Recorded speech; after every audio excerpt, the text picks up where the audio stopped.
Hi everyone, it's CricketSong, and in today's video I'm going to be discussing my thoughts and experiences with manifesting desires.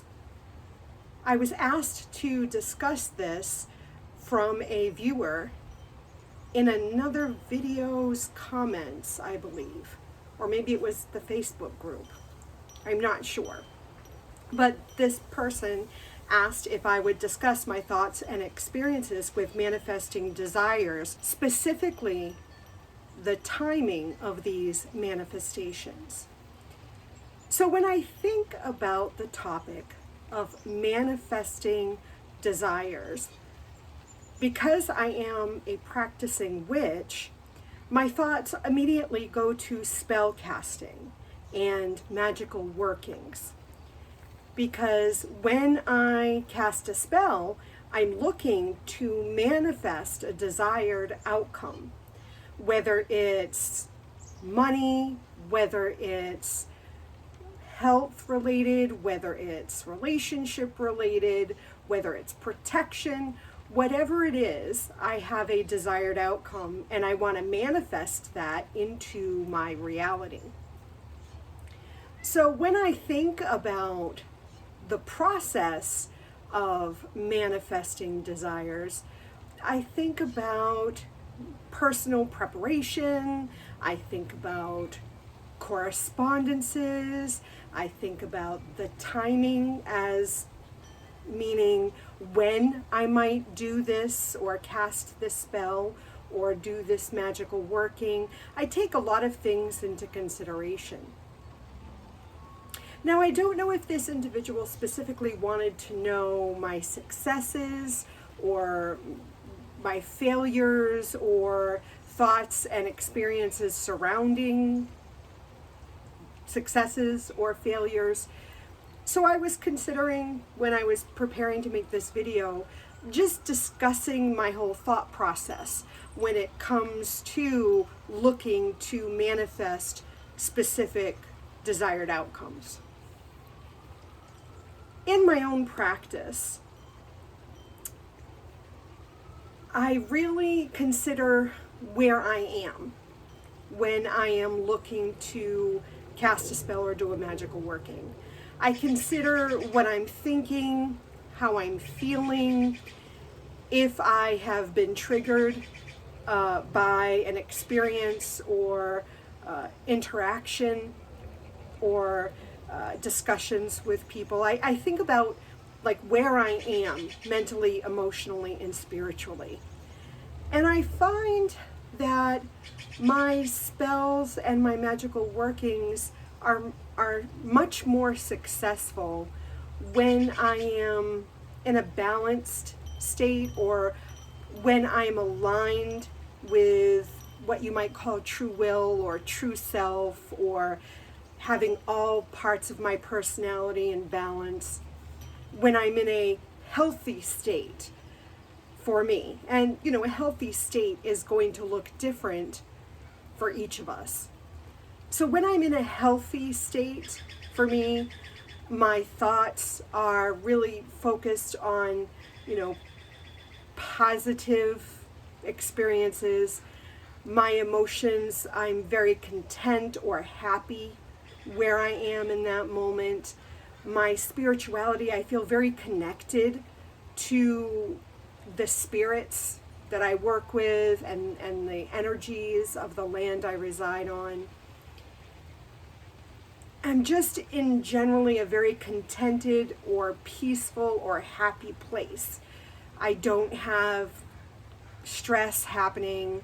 I'm not afraid or fearful. I'm not dwelling on regrets. I'm not dwelling on future experiences. You know, I'm not feeling depressed or anxious.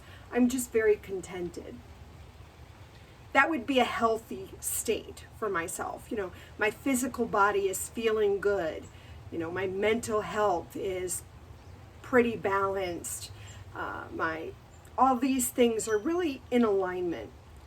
At that time, I find that when I cast a spell or do a magical working, that is going to be more successful than if I have been triggered by something, or I'm in trauma, I'm dealing with trauma, or I am in a very fearful or anxious place.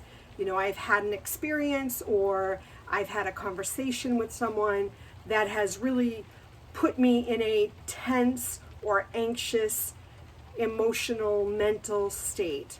If I try to do a magical working or cast a spell in that state of being, I find that the spell will not manifest, or will manifest in a way that isn't really aligned with what I really wanted to happen, my desired outcome. And for me, I think that is because I'm not in alignment with what I'm really trying to cast for. You know, if I'm feeling anxious or fearful or stressed, or I'm physically not feeling well, you know, something is happening in my body, I'm not aligned with what I'm trying to manifest for myself. And again, this is my personal experience. I'm not saying that this is going to happen for you. I'm saying this is my personal experience and thoughts for me. So I look, when I'm looking to manifest something, I look at what it is I'm trying to manifest. And I try my best to find the time or the moment that I am in alignment with myself in order to manifest, or to cast the spell to manifest that desire. When I am in alignment and I'm in a good place, I find that those spells or magical workings manifest quickly. Sometimes it's only a matter of hours before my desired outcome manifests. It can take days, but if I'm really clicking in my life, it can take a mere hours. If I am not clicking, if I'm not in that good spot, it could take months. I may need to recast for that desired outcome because things are not in alignment. And if I really sit down and do the work, the internal work, I find that, you know what?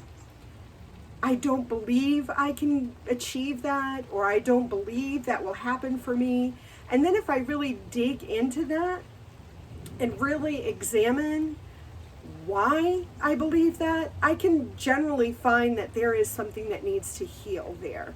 There is a belief that needs to be reworked. There's a shadow that I need to work on. I've been triggered for something that's a trigger for me, maybe about a previous trauma or a previous belief that isn't healthy, that I would benefit from working through. And for me, that all follows under that first pillar of the witch's pyramid, to know thyself. So I find that is a key for me in order for that timing to occur. Now, when I'm looking to cast a spell or do a magical working, the timing, if I'm looking to use timing correspondence, like when is the right time to do this spell or magical working, if I am in that right, balanced, healthy state, I generally work with the moon phases. And the two phases I do my most work on is the dark moon or the full moon. I find that for me, those two moon phases cover just about everything for myself. Sometimes I'll work with the seasonal time, meaning, the equinoxes or the solstices.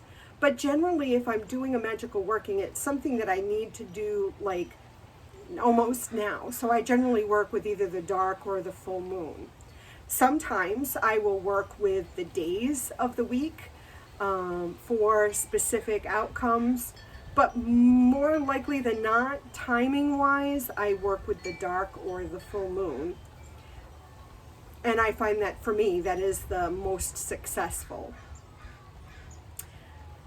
I think that covers everything. Other than, I guess, the one thing I might add is, I don't know if this individual was a witch, but if you are just a magical practitioner and not necessarily a witch, I still think the idea of being in a balanced place or a healthy state of being for the individual will manifest your spells or magical workings or intentions quicker.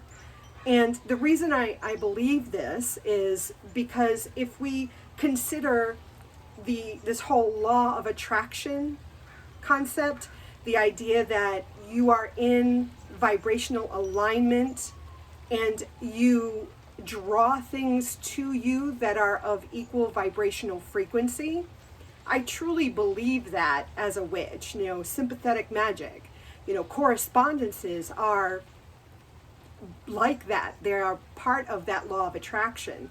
We look for correspondences that align with our desired outcome in order to fine-tune our own vibrational frequency so that we can manifest that desired outcome. So you don't have to be a witch. You can be a magical practitioner. You can just be a law of attraction practitioner.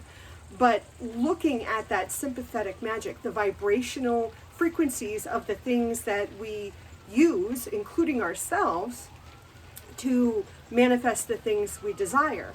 So the more aligned with ourselves we are, the more in tune with ourselves that we are, the more healthy state of being that we're in, we are more likely to be able to will or manifest what we want if it is a healthy desire for us, right? Which is why I say for myself, if I'm in that state, the desired outcome is usually aligned with that state of being. So I think that that's something that is worth mentioning here.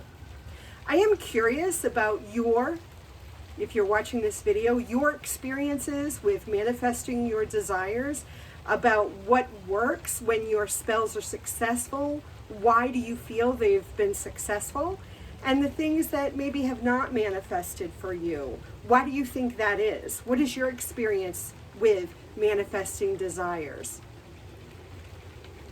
Please leave your experiences and thoughts in the comments. I read everything. And until next time, I love you.